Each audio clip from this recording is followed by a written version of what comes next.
As I come to you today, much of the world is operating under a cloud of fear and uncertainty. Here in the United States where I live, leftist lies are being leveraged with impunity by godless liberals, fomenting physical, spiritual, and emotional violence against ordinary, hardworking, law-abiding citizens. From suffocating social control measures disguised as healthcare, to an orchestrated effort to instigate civil unrest along racial lines, basic human rights are being held hostage by diabolical forces in the United States and elsewhere, even going so far as to limit our ability to worship Almighty God. I'm referring, of course, to the global COVID-19 scam and the often riotous assault on our cities that's being spearheaded by the dishonestly named group Black Lives Matter. Now, before we take a closer look at these evil operations, I want to put our present condition in perspective with some timeless commentary from Pope St. Pius X. Now, look, I realize the audience for this particular presentation is not necessarily Catholic. I get that. But I think that every person of goodwill is going to find the Holy Father's words entirely relevant to the present situation. It's a situation wherein social movements that are built upon deception, fabrication, and falsehood are being supported by any number of sincere but poorly informed individuals. Writing in 1910, in an apostolic letter, the Holy Father tells us, quote, "The primary duty of charity does not lie in the toleration of false ideas, however sincere they may be." Now, I want to stop here for just a moment because clearly there are people of goodwill among us today who are confused on this point. They seem to think that it's an act of kindness to support opinions and movements that are based upon false ideas, and in the present case, based upon outright lies. And they believe that offering the support is a good thing simply because others believe in those lies. Well, the Holy Father is telling us that far from being an act of kindness to confirm others in their ignorance, it's an offense against authentic charity. And so he continues. He tells us the primary duty of charity does not lie in the theoretical or practical indifference towards the errors and the vices in which we see our brethren plunged, but in zeal for their intellectual and moral improvement, as well as for their material well-being, end quote. Now you can sum everything up that the Holy Father just said by saying truth matters. Truth matters. And it matters because apart from truth, the good of others and the good of society as a whole cannot be attained. We have a duty to expose and to correct the errors that are infecting society. And so with this in mind, I want to talk about the cold, hard truth concerning the two aforementioned social movements, beginning with COVID-19. And let's be perfectly clear here from the outset. All of the various regulations and the restrictions surrounding COVID-19, they amount to exactly this, a social movement. It's a social engineering project that's being driven by the pursuit of political power and profit alone.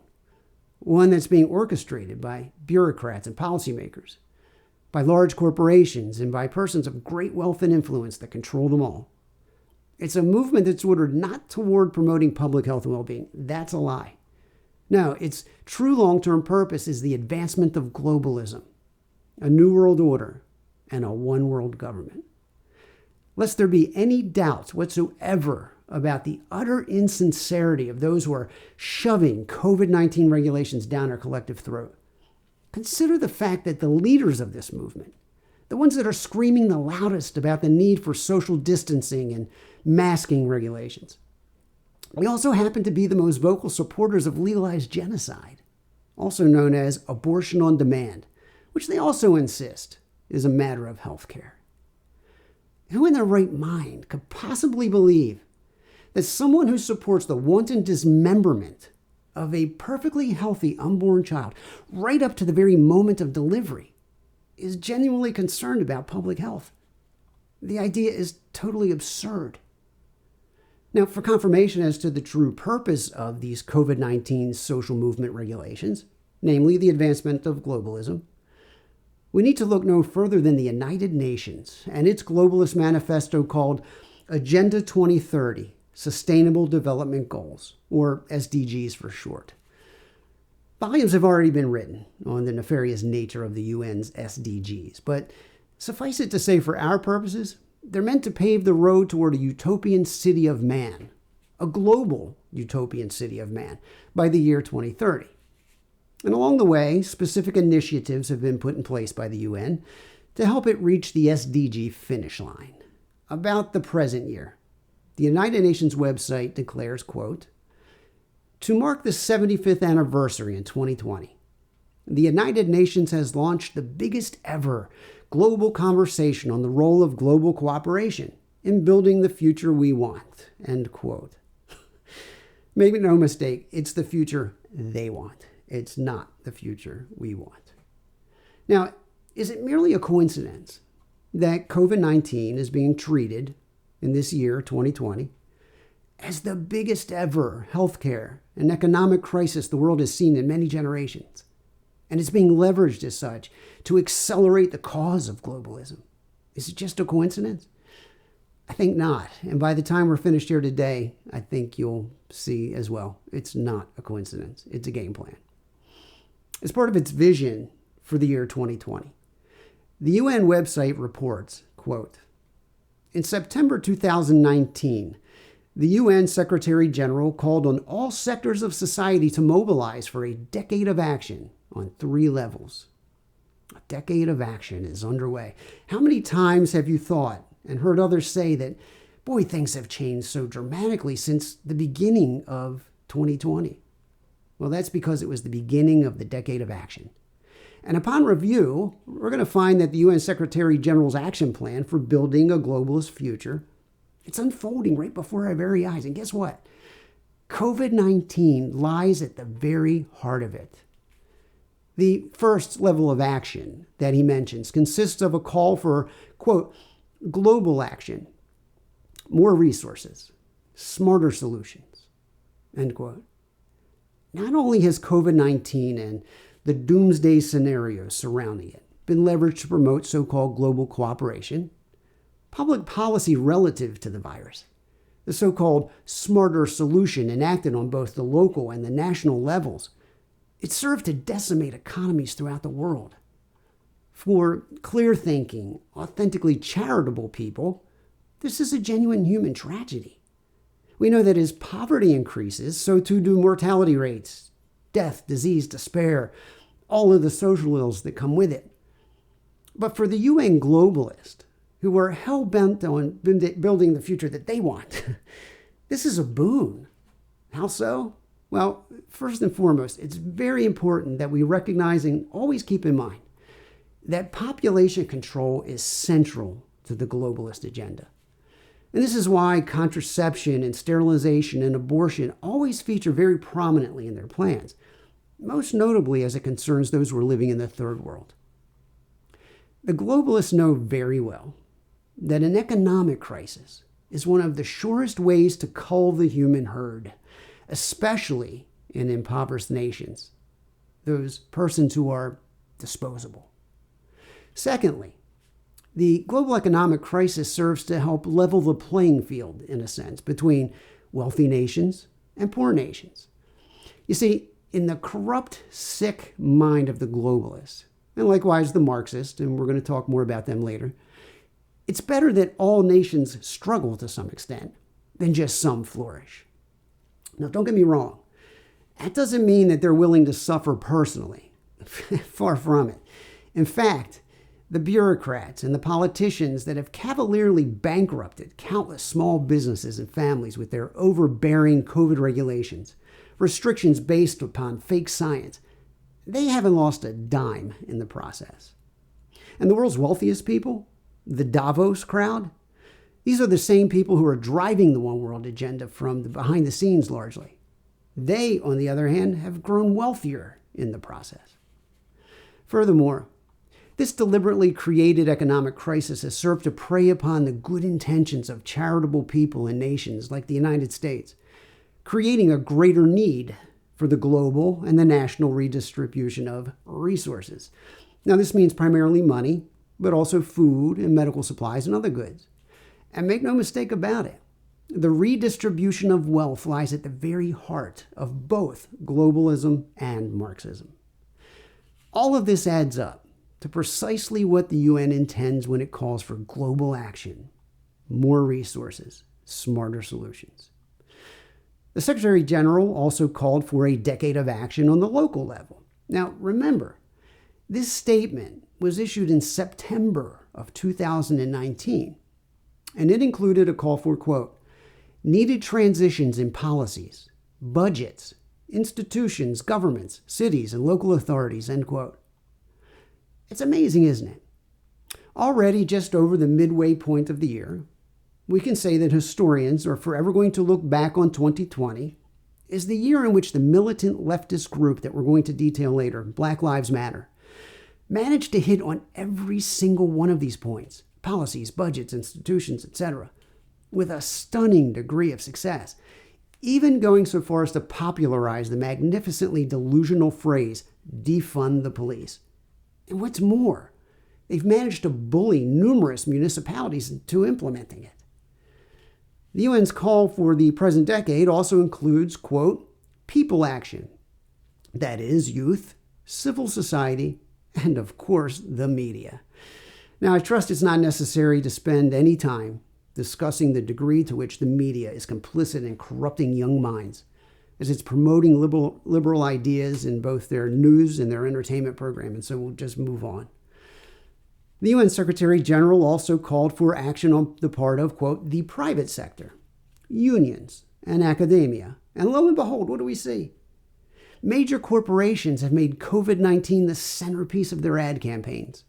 Companies like Amazon, Pepsi, and even Chick-fil-A have poured millions of dollars into Black Lives Matter. Unions like the National Education Association, the Teachers Union, the largest labor union in the U.S., they are desperately clinging to the COVID-19 scam as an excuse now for keeping kids out of school, further disrupting family life, something we're going to talk about in some more detail soon. Leftists in the world of academia are canceling classes and sporting events and doing whatever they can to accelerate the cause of the racial divide. So all in all, I think it's fair to say that the decade of action is going right according to plan. And evidently, the United Nations would agree. On an annual basis, the UN issues a mid-year update on its progress called the Sustainable Development Goals Report. The 2020 report, a 68-page PDF that was made public in early July, it cites COVID-19, get this, a whopping 161 times. 161 times in 68 pages. On close inspection of this document, we find that the UN can barely contain its giddiness over COVID-19. It's clear that they view the virus not so much as a biological threat or a crisis of some kind. No, they see it as an unprecedented opportunity to lend urgency to its agenda. And this includes leveraging the impact of COVID-19 to ramp up its efforts to push forward climate change initiatives, to exert greater control over global financial markets and natural resources, to force the immunization of children, especially in the third world where they'd like to see the population decreased. And of course, the big one, the effort to cull the human herd via genocide. That's always there. For example, we read in this report, quote, among the severe effects from COVID-19, millions of unintended pregnancies can be expected as tens of millions of women are unable to access family planning supplies and services. Family planning supplies, contraception, services, sterilization, and abortion on demand. That's what that means. The UN couldn't help but gloat in Report 2020 by practically celebrating the degree to which COVID-19 and the scam associated with it is already paying dividends. For example, we read, quote, the drastic reduction in human activity brought about by COVID-19 may be a chance for oceans to recuperate. Now, even in the wording of this sentence, we find deception. The fact of the matter is, the drastic reduction in human activity since the start of 2020, it wasn't brought about by some virus called COVID-19. No, it's due to draconian governmental regulations bolstered by fake science and bogus statistics. The UN goes on to rejoice over COVID, saying, quote, COVID-19 may result in a 6% drop in greenhouse gas emissions for 2020, end quote. Wasn't that wonderful? Who cares if millions of people are no longer driving to work, earning the income that they need to feed their families because their employer went out of business. Who cares? Greenhouse gases might drop. That's the UN. Now, with all that's been said thus far, I think it's plain. At least it's plain to me, and it should be to you as well. The UN Secretary General was not so much presenting a vision for 2020 as he spoke back in September 2019. He was issuing an order based on a game plan long ago written. He concluded his remarks by alerting all concerned to the overarching purpose of this so-called decade of action. He said, quote, "It is to generate an unstoppable movement, pushing for the required transformations," end quote. You know what this means, don't you? It means that the movement, which includes the COVID-19 scam and the exercise in anarchy known as Black Lives Matter, they are considered to be required and unstoppable. Now, I hate to be the bearer of bad news, folks, but we can rest assured that if the UN and its stable of wealthy, well-connected, and powerful globalists have their way, neither one of these diabolical operations are going anywhere anytime soon. Not without a fight, and most certainly not without the grace of Almighty God. So, given that the leftists aren't about to let the panic that they've incited over COVID-19 diminish, today they're doing just what they did back in the spring. They're moving the goalposts. Initially, I'm sure you recall the scare tactics involved forecasts of more than 1 million dead in the U.S. alone. Some of the models had more than 2 million people dying. And after it became clear that this was pure fantasy, we were fed predictions suggesting that our hospital system was going to be stressed well beyond its capacity. We were told that the goal of the so-called social distancing and mandatory masking guidelines was to flatten the curve. This is an expression that's going to be repeated in bad jokes for decades to come. Well, in an effort to ensure that the curve and public panic would remain as high as possible, the CDC in the United States created a death certificate coding system that was designed to maximize the COVID death count. I just want to be clear in terms of the definition of people dying of COVID. So the case definition is very simplistic. It means at the time of death, it was a COVID positive diagnosis. So that means that if you were in hospice and had already been given, a few weeks to live, and then you also were found to have COVID, that would be counted as a COVID death. It means that technically, even if you died of a clear alternate cause, but you had COVID at the same time, it's still listed as a COVID death. So everyone who's listed as a COVID death doesn't mean that that was the cause of the death, but they had COVID at the time of death. I hope that's helpful. Yes, doctor, this is very helpful indeed. And let's be clear, Illinois isn't going rogue here. No, they are simply following CDC guidelines, just like every other state in the United States. But it gets worse. It gets worse. Those CDC guidelines allow for COVID death totals to include, get this, patients that were never even tested for the virus. At one point, New York City, not New York State, New York City added over 3,000 of just such deaths to its COVID-19 stats in just one day. In just one day. These so-called probable deaths, as they're referred to, they are part of the CDC's official running total of COVID deaths. What a travesty. Now, bear in mind, the way to eliminate the guesswork in this case is no more complicated than swabbing the back of a deceased person's throat. That's it. As I speak to you today, over 40 million people in the United States, the vast majority of whom are perfectly healthy, have been tested for COVID.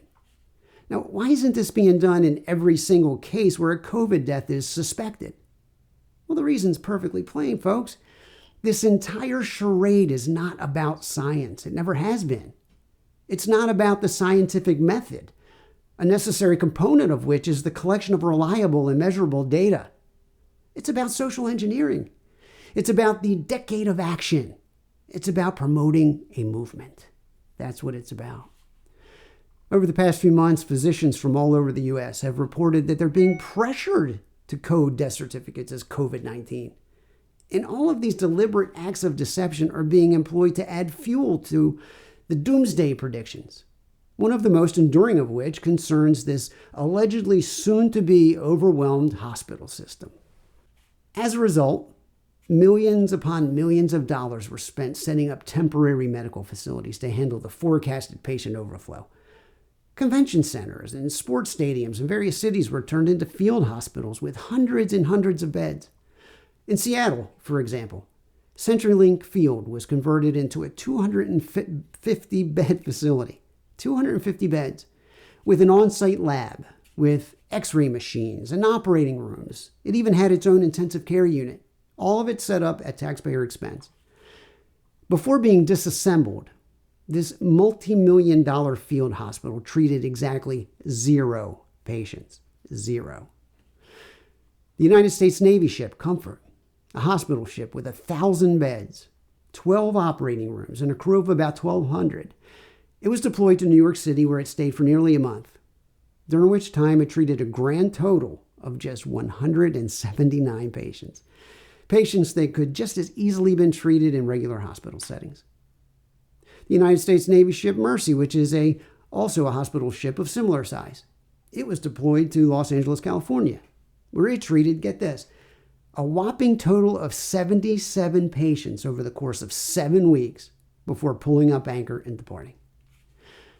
Not only did the forecasted overflow of patients never materialize, many hospitals across the U.S. found themselves operating so far below ideal patient capacity that they had to lay off their staff, including nurses and doctors. Some of the hospitals had to file for bankruptcy, and a number of them will not recover, leaving the communities that they once served without a hospital system. In spite of all the subterfuge and reporting, the data now clearly shows, I guess they couldn't hide this fact, that over half of those who are reported to have died from COVID-19 were elderly persons living in nursing homes and other long-term care facilities. And the vast majority of overall deaths occurred among persons in excess of 70 years of age, regardless of where they lived. The rest were almost exclusively among those who had other serious pre-existing health issues. World-renowned epidemiologist Dr. John Ioannidis of Stanford University, a guy whose credentials are absolutely impeccable and beyond question. He recently reviewed the data available from all over the world, and he concluded, quote, "For people younger than 45, the infection fatality rate is almost 0%. For those 45 to 70, it is probably about 0.05% to 0.3%. For those above 70, it escalates substantially. So we have a very well-defined small portion of the population that is threatened with death from COVID-19. So let's fast forward to today. Deaths from COVID-19 have absolutely plummeted. They've plummeted so sharply since their peak in April, there is no curve. Forget flattening, the curve is gone. This graphic tells the story. And this is in spite of the fact that the numbers are still being substantially padded. The books are still being cooked to paint the worst possible picture. Now, this being so, what are they doing? Well, the goalposts are once more being moved as the daily cry of leftist politicians and bureaucrats and media members now concerns a spike in cases and an increase in COVID hospitalizations, both of which, as you're going to see, are dubious claims, to say the least. So, what exactly is a COVID case? Well, back in early May, roughly 300,000 COVID-19 tests were being administered every day on average in the U.S. That's a lot of tests. But since then, the number of tests has nearly doubled. It's well over 500,000 per day. And anyone whose test comes back as positive is counted as a case. Now, clearly, folks, this part of it's not rocket science. As the number of tests increase, so too do the number of cases. But that's not even the half of it. In recent weeks, breathless news reports here in the U.S. about a spike in cases often focuses on states like Florida, where left-wing politicians are now taking the opportunity to tighten the screws on the population once again. But get this. The Orlando Sentinel, which is a mainstream media source, it's just a typical liberal newspaper, they're reporting that a number of the labs in Florida have been misreporting their results. In one case, a lab was reporting a 98% positivity rate. Upon closer inspection by investigators, they discovered that the actual rate was 9.8%. So what's in a decimal point, right? Let us not be naive, folks. There's little doubt that Florida is not alone in this magnificent screw-up, this deliberate misreporting and misrepresentation of the facts and figures. Now, you add to this the unscientific, the misleading, and the inaccurate criteria that's been used to determine COVID deaths that we just discussed. And how can we trust in any of the data that's being publicized? How can we possibly trust these people? Well, the answer is we cannot trust them. Deception lies at the very heart of this operation, and it has from day one. That's the truth. Regardless of the actual number of true positive test results, the overwhelming majority of these persons have no symptoms. They're perfectly healthy. And what's more, there's no evidence at all that they're passing the virus on to anyone else. In fact, on the contrary, don't take it from me.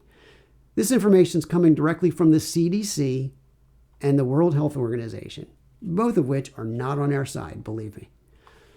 On Thursday, June 25th, 2020, the CDC conducted a telebriefing with journalists, and there's a transcript and audio recording of it available on the CDC website. During this briefing, according to the CDC director, Dr. Robert Redfield, quote, "This virus, COVID-19, causes so much asymptomatic infection. We don't know the exact number. What the ultimate number is going to be. Is it 5 to 1? Is it 10 to 1? Is it 12 to 1? But I think a good rough estimate right now is 10 to 1, end quote. Did you get that? For every panic-inducing news report about a spike in cases, over 90% of them are asymptomatic. And guess what? Those persons are not transmitting COVID-19 related illness to anyone else.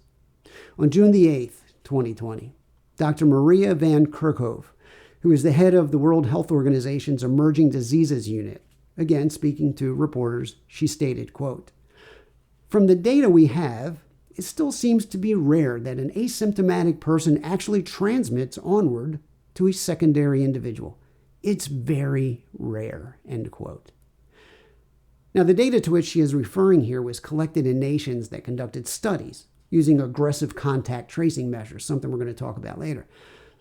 In reality, folks, there is no reliable data whatsoever indicating that any asymptomatic person ever transmitted COVID-19 to anyone else. No data whatsoever. Now, after sharing this dirty little secret, Dr. Van Kerkhove and WHO came under immense political pressure to walk it back. Political pressure, not pressure from actual scientists and physicians.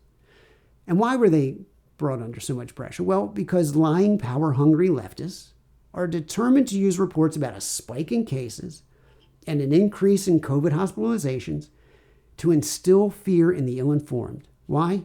Simply so they'll be more likely to comply with social control initiatives that have nothing to do with public health. Now, at this, it's necessary for us to say a few words about the recent increase, or I should say alleged increase, in COVID hospitalizations. Now, recall what the Illinois Public Health Director told us. She said that if an individual is in hospice and has already been given just a few weeks to live, but then subsequently has come to find a COVID virus positive test, well, that would be counted as a COVID death. She plainly said that even if there was a clear alternate cause, it's still going to be listed as a COVID death. Well, now, the same deceptive criteria is being employed by leftist politicians and their friends in the media to create hysteria over an alleged increase in COVID hospitalizations. Also pushing this lie forward are hospital bureaucrats who are getting compensated for fudging the numbers. You may recall, beginning in March of this year, not only were elective medical procedures canceled in numerous states, many people avoided going to the hospital, even when they really should have gone to the hospital to be cared for. They just wouldn't go there. They were scared to death.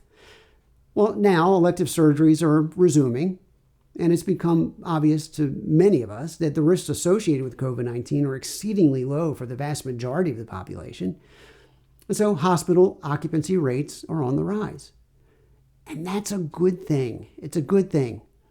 Hospital associations across the country have long published what they call the sweet spot for hospital occupancy, that occupancy rate that allows the hospital to stay financially solvent and able to well serve the communities in which they're located. That number is between 88 and 95%. We're well below that nationally. Anything above that sweet spot, you could arguably say, is approaching a stress limit for the hospital. But we're not there, folks. On July the 2nd, Senator Marco Rubio of Florida, a state that we've already noted as frequently being named in the media panic reports, he said, quote, "I spoke to various Florida hospitals today. As many as 40% of their COVID-19 hospitalizations are not in the hospital for the virus and aren't even being treated for it." That means that people who are going into the hospital for a knee replacement or for back surgery, or even women going into the hospital to deliver a baby, if they have a positive COVID test and are completely asymptomatic and totally healthy on that particular note, they're being reported as a COVID hospitalization. Look, we've heard this song before. These reports of a soon-to-be overwhelmed hospital system due to COVID, just as they were back in the spring, they're being purposely exaggerated in order to keep the public in a state of panic and therefore compliant with social control initiatives disguised as healthcare. And among those initiatives comes the aforementioned contact tracing program. Now, this is a doozy. For an explanation on contact tracing and what it entails, we're going to turn to a Dr. Robert Levin. He's the health director for Ventura County, California. A community contact tracing program. We've done contact tracing all along. That a contact is a person who's been exposed to someone that we document to have the COVID infection. When we find someone who has a COVID infection, those people are immediately isolated. But we also work with them to figure out who their contacts were. As we do more testing, we will find more and more people who have COVID-19. And again, we'll isolate every one of them, and we will find every one of their contacts, and we will make sure that they stay quarantined, and we'll check in with them every day. Well, this invites a question. What if the living conditions for the targeted persons are not conducive in the state's opinion for quarantine in the home? Then what? Dr. Levin explains. We also realize that as we find more contacts, some of the people we find are going to have trouble being isolated. For instance, if they live in a home where there's only one bathroom and there are 3 or 4 other people living there, and those people don't have COVID infection, we're not going to be able to keep the person in that home. Every person who we're isolating, for instance, needs to have their own bathroom. And so we'll be moving people like this into other kinds of housing that we have available. That sounds like an internment camp, doesn't it? Dr. Levin went on to say that similar programs are being launched all over the United States. In fact, all over the world. According to a May 18th New York Times article, quote, "Estimates for the number of people needed nationwide for contact tracing range from 100,000 to as high as 300,000. End quote. Imagine that, 300,000 employees in this governmental surveillance program. That would make contact tracing and the program associated with it 5 times bigger than the Social Security Administration. It's unbelievable. And if you think all of this sounds bad, I can promise you it's only going to get worse. This contact tracing program was once hyped as a voluntary program. We were told citizens could either opt into it or they could choose not to participate. Well, that dog didn't hunt for very long. It's recently been reported by MSN that the unelected health commissioner in Rockland County, New York, she's lost her patience with those who, go figure, won't answer the telephone calls that are coming from contact tracers. And so she told reporters, get this quote, "I am now forced to send subpoenas. Failure to comply will be costly. $2,000 per day," end quote. So much for voluntary, right? And you can bet your bottom dollar that the threat of jail time is not far behind here. So to conclude this look at the COVID-19 scam, before we move on, and based on everything that we said, one cannot help but ask a number of questions. First of all, Why are we testing over 500,000 healthy, non-contagious people every day for COVID-19 in this country? Why? Why are we doing that? Why are we still being forced to practice so-called social distancing for a virus with such a minuscule infection mortality rate, one that's concentrated on a very narrow part of the population? So much cruelty has resulted from social distancing.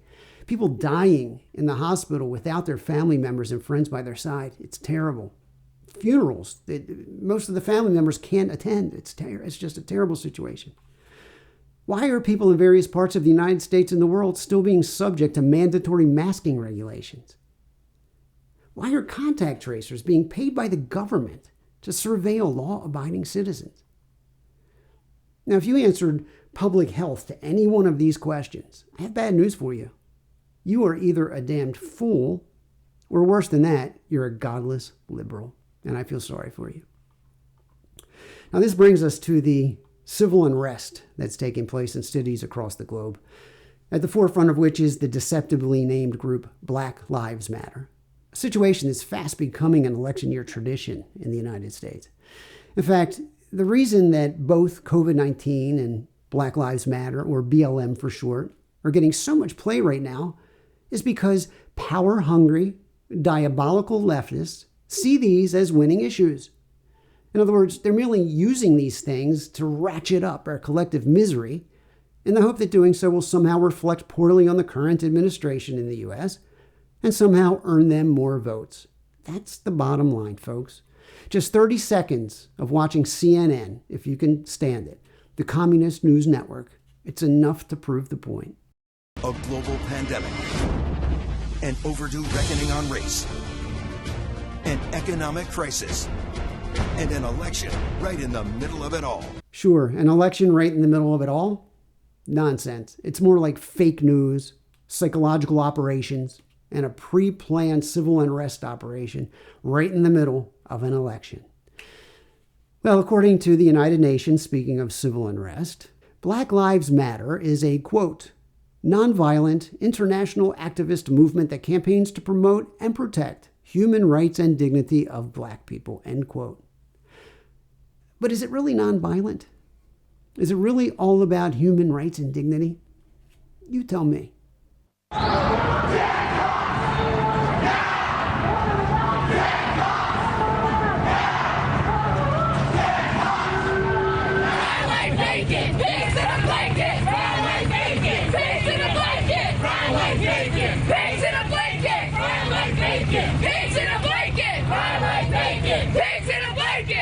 After these BLM protesters chanted those threats against the lives of police officers in 2014 and 2015, respectively, the media still insisted on defending the group as nonviolent. Well, in 2016, BLM made good on their threats. During a BLM protest in Dallas, 5 police officers were ambushed and killed.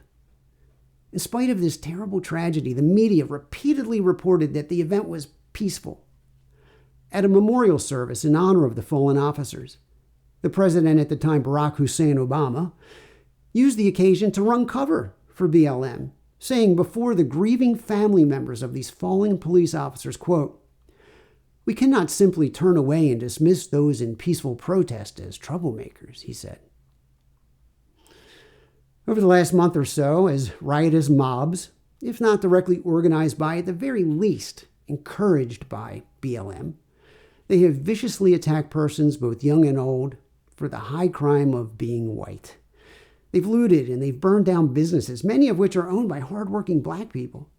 And they've destroyed statues and other public property with reckless abandon, with no fear of repercussion. And what exactly have local leaders in these overwhelmingly Democrat-run cities been doing as these things have been taking place? Well, not only have they been sitting back and letting it happen, they've been subtly and not so subtly encouraging it. No, the Black Lives Matter movement is neither peaceful nor is it nonviolent. And guess what else it's not? It's not about Black lives.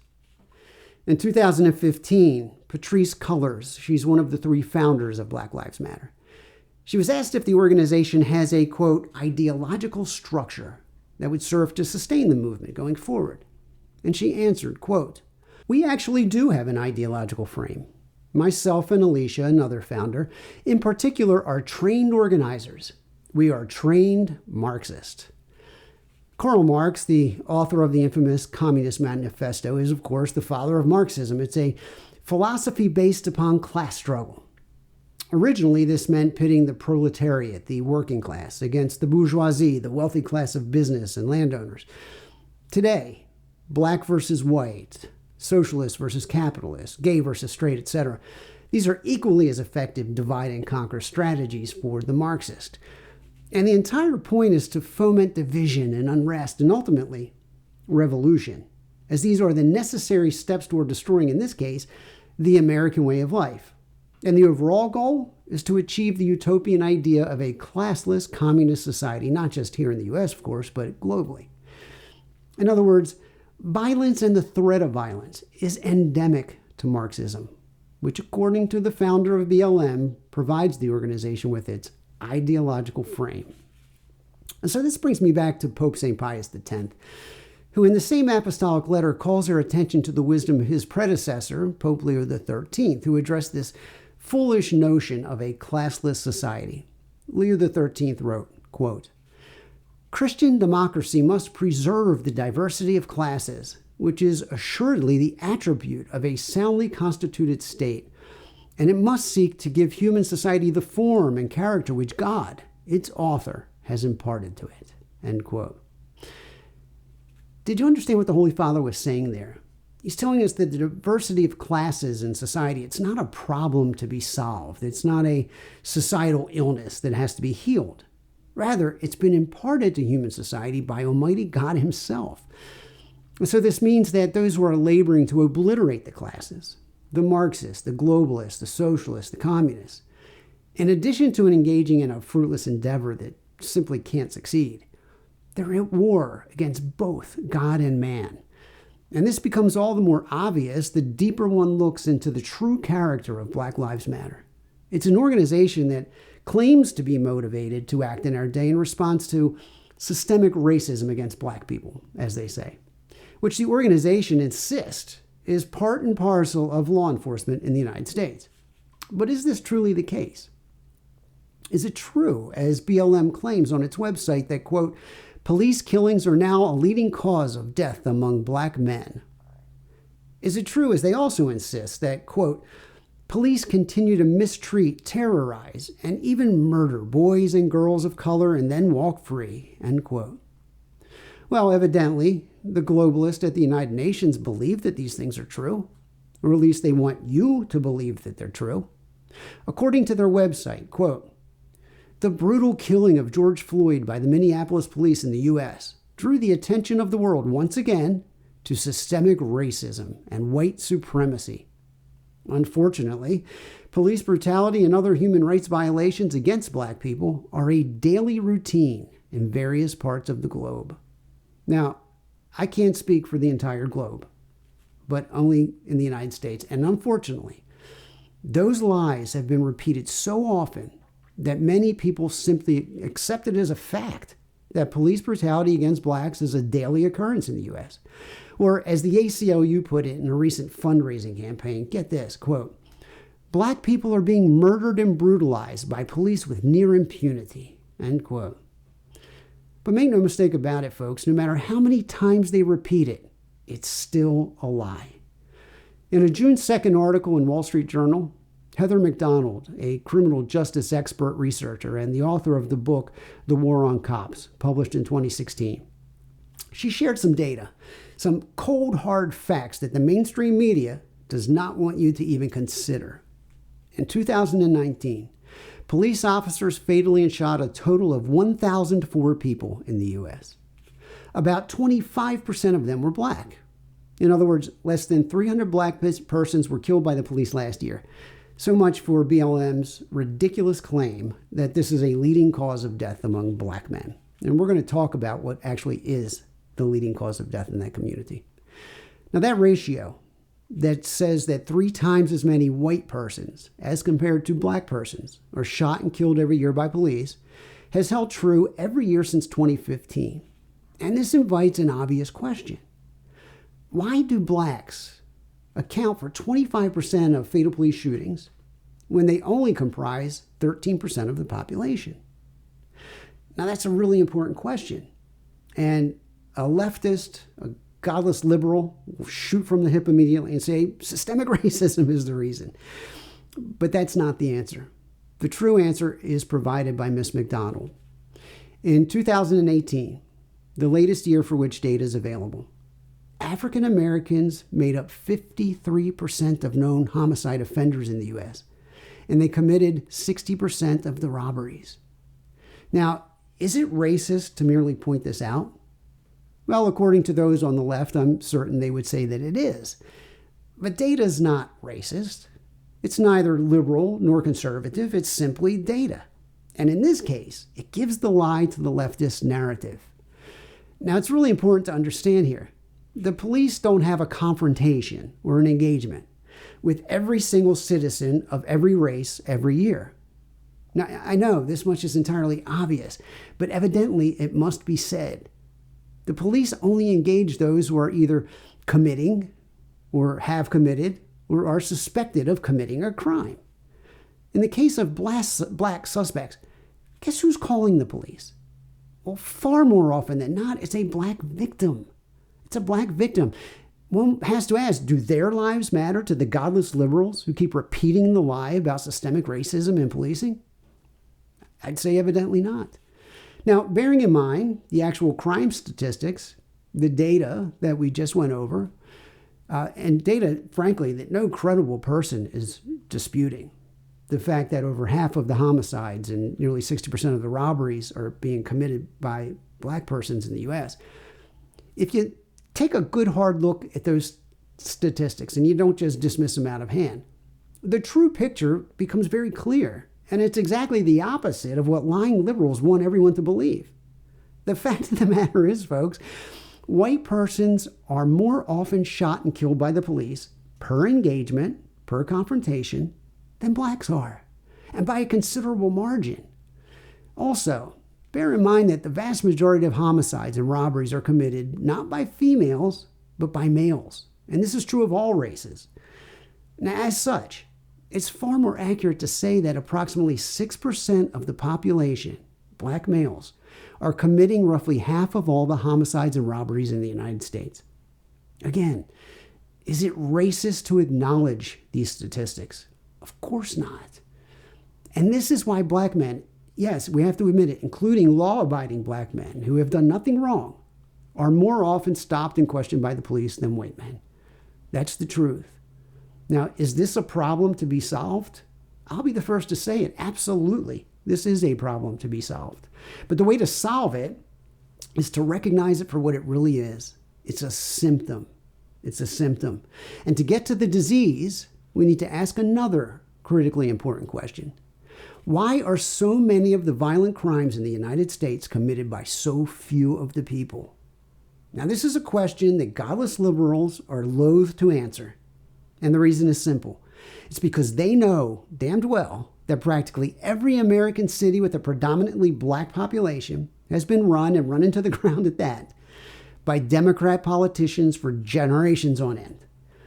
More specifically, they don't want to call attention to the reality that it's liberal politics. It's not systemic racism that's responsible for creating the economic and the educational inequities that lead directly to a life of crime.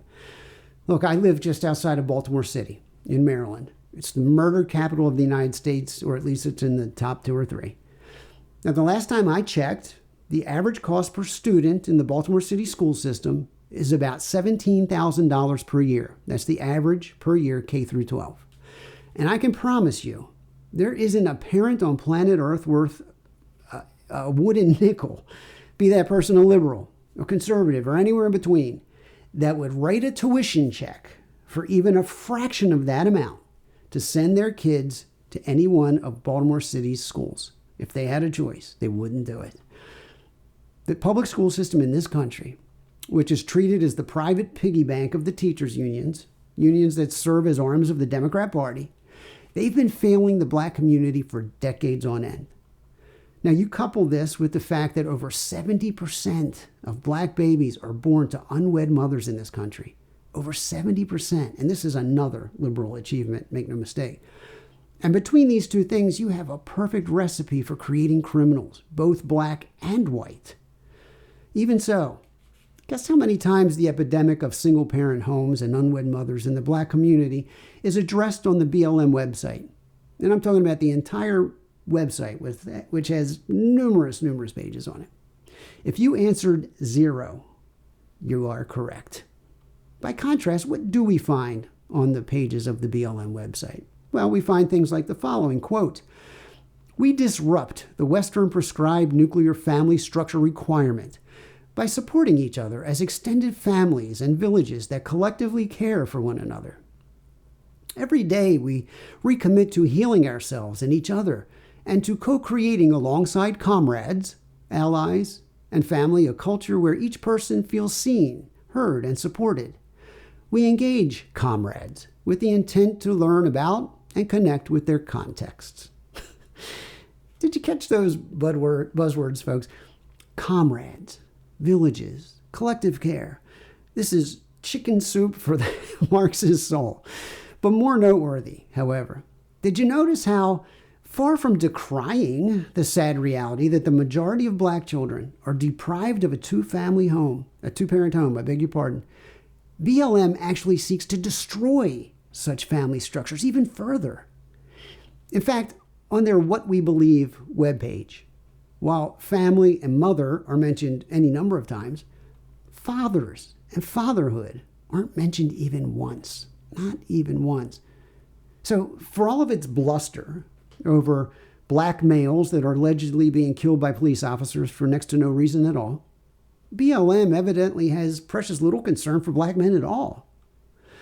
In fact, one of the three founders of BLM, 3 black ladies, 2 of them are outspoken militant lesbians.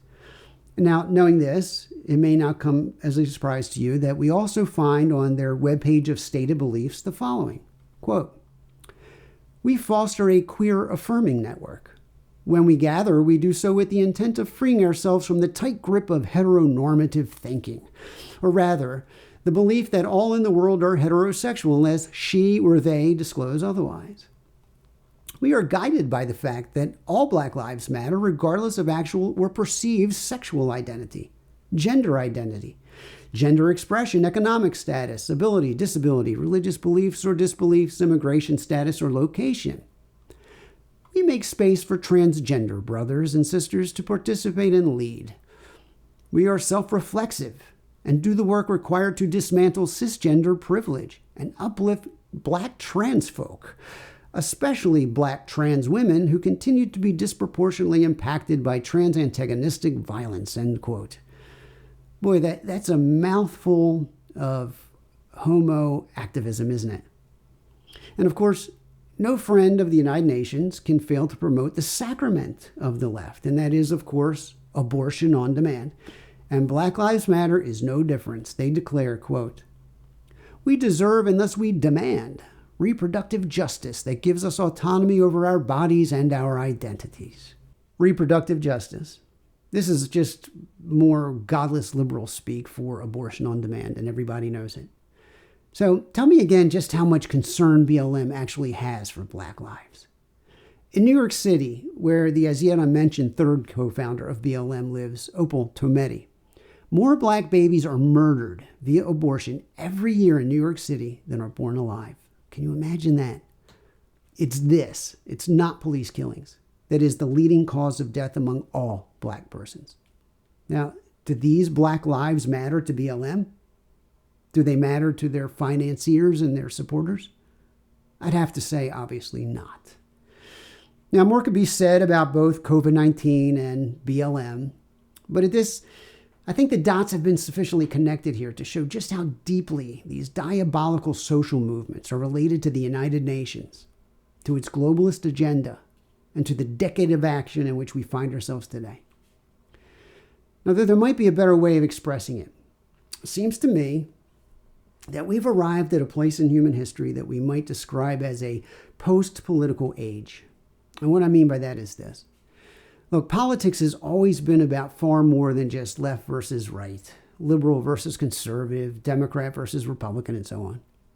Underneath it all, just below the surface of all the wrangling about policy positions and legislative initiatives and social programs and so on, there has always been that age-old struggle between good and evil, between those who are laboring to build the city of God and those who are hell-bent and determined to construct the city of man. In recent years, though, something has changed, and even more so over the past several months, since the beginning of 2020. Political maneuvering and social movements have become so transparently deceitful, so cruel, and so destructive that the once underlying reality is now up on the surface. It's right there for all to see.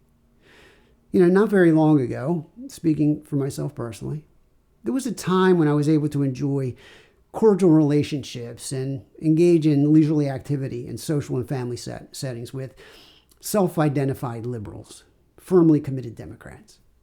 I used to tell myself that even though these people are sadly mistaken on some very important matters, still, they're decent people. They just happen to have a different political opinion. Well, folks, those days are over. Today, I find that proposition utterly untenable. The reality is, we have next to nothing of value in common. Nothing. Now, abortion on demand, something we've mentioned a number of times today. This issue illustrates the point perfectly, I think, because abortion is such that it needs to get the unqualified support of every person who wishes to align themselves with the political left. It's the non-negotiable price of admission to the political left. Now, at one point, even though it's always been very unconvincing, the justification that was used by the left for killing the unborn revolved around this notion that it's just a blob of tissue. Well, then came detailed 3D sonograms that tell a completely different story. But our liberal friends were totally unmoved.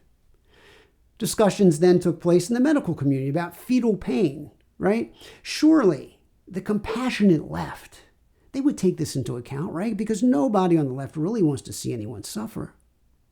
Am I right? No, dead wrong. Liberals remained totally unmoved. Legislation seeking to affirm the dignity of babies who are born alive, has been presented over and over and over again in the House of Representatives and the Senate. And every time, the godless liberals stood firm and would not support it. Over the past year or so, all pretense has been set aside. Numerous states have passed abortion legislation that's so blatantly opposed, even to the most basic tenets of the natural law, that there's just no way to avoid the obvious. The truth is, those who would align themselves with the proponents of genocide, which here in the United States is the Democrat Party, they are in league with Satan. Now, to be very clear, I do not mean to suggest that their political rivals are a model of godliness. They're not. The Republican Party in the United States is dripping with its own brand of evil as well. Lesser, perhaps, but evil nonetheless. On the whole, they're just as guilty of making calculations based upon what will secure the most votes, the common good be damned, as the Democrats are. That's the truth. And this is exactly what I mean when I say that we live in a post-political age. Ladies and gentlemen, there have always only been two sides from which to choose in this battle called life on Earth. But right now, as I speak, it's more obvious than ever, at least in my lifetime. One is either on the side of God Almighty, or one is on the side of his adversary. Period. There's no other choice. Now, whether or not individuals who willingly align themselves with the political left subjectively realize that they've chosen to serve the evil one over and against God, well, that's the Lord's call to make. But even so, the objective fact is perfectly plain. They are serving the cause of evil. So, what should we do about it? What should we who sincerely wish to build and defend the city of God, what do we do in the face of this terrible situation where evil appears to be winning the day? Well, first and foremost, we have to pray. We have to fast. We have to commit ourselves to living a godly life. I mean, no easy task, but that's what we're called to do in every age, all the more right now. But removing oneself from the temporal arena, that's not an option for us. It's not an option. We have a duty to fight for the common good. And on that front, there's no easy answers for how we can best do so. But I do have one suggestion that I would make, and it's a simple one. And it concerns something that we talked about earlier, these mandatory masking regulations, which are nothing more than a social control tactic that's based not upon science, but entirely upon deception, which is the stock and trade of the evil one. Now, in the face of this ruse, I firmly believe that it's time for citizens to stand up and just say, no, we will not comply with this. No, we will not strap a mask to the face of our small children. We're not going to do it. And if we act in large enough numbers, I think we can prevail. Now, yes, admittedly, this is a very small part of the overall battle, but small victories matter. Why? Because as the Holy Father said at the outset, truth matters. And we have truth on our side. We have truth on our side. So on that note, consider visiting the website operationunmasked.us. And there you can learn more about how to go about pushing back against these overbearing social control regulations. All sorts of expert commentary and articles that touch on some of the topics that we talked about today. And if you'd like to see more videos like this, you can also find links to offer your support. In conclusion, I'll repeat what is perhaps the most important thing that I said over the course of this hour or so. The evils that we discussed, they are not going anywhere anytime soon. Not without a fight, and absolutely certain they're not going anywhere without the grace of Almighty God. And so at this, I want to wrap things up here by turning once more to the wisdom of Pope St. Pius X, who said, quote, "If the highest possible peak of well-being for society and its members is to be attained through fraternity, or, as it's also called, universal solidarity, then all minds must be united in the knowledge of truth, all wills united in morality, and all hearts in the love of God and His Son, Jesus Christ. May it please the Lord to open the eyes of all, left, right, and everywhere in between, to the knowledge of truth, and to grant to all of us the grace to lead others to the love of God and His Son, Jesus Christ." Thank you.